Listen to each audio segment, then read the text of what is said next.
Kembali difitnah, Nikita Mirzani disebut gelapkan mobil mantan suaminya Dipo Latif. Kontroversi Nikita Mirzani semakin menjadi-jadi. Selain rivalitasnya dengan beberapa pesohor publik semakin panas, kasusnya yang dituduh telah melakukan pengelapan mobil Dipo Latif terus menemui titik terang. Kini, beredar diduga chat Nikita Mirzani yang curhat dengan Fitri Salhuteru kalau ia terlibat kasus tersebut. Dilansir Instagram @thewinners_team, bahkan yang mengejutkan publik chat tersebut berisi juga tulisan pengakuan dan meremehkan pihak kepolisian. Pada Minggu tanggal 11 September tahun 2021, Nikita Mirzani bahkan mempersilahkan pihak manapun untuk memeriksa dirinya. Ia juga dianggap telah meremehkan pihak kepolisian yang memeriksanya.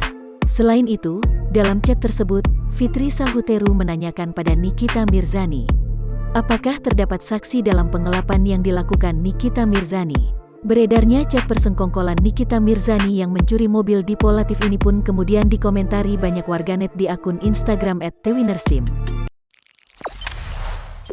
Jangan lupa subscribe, share, komen, dan like ya!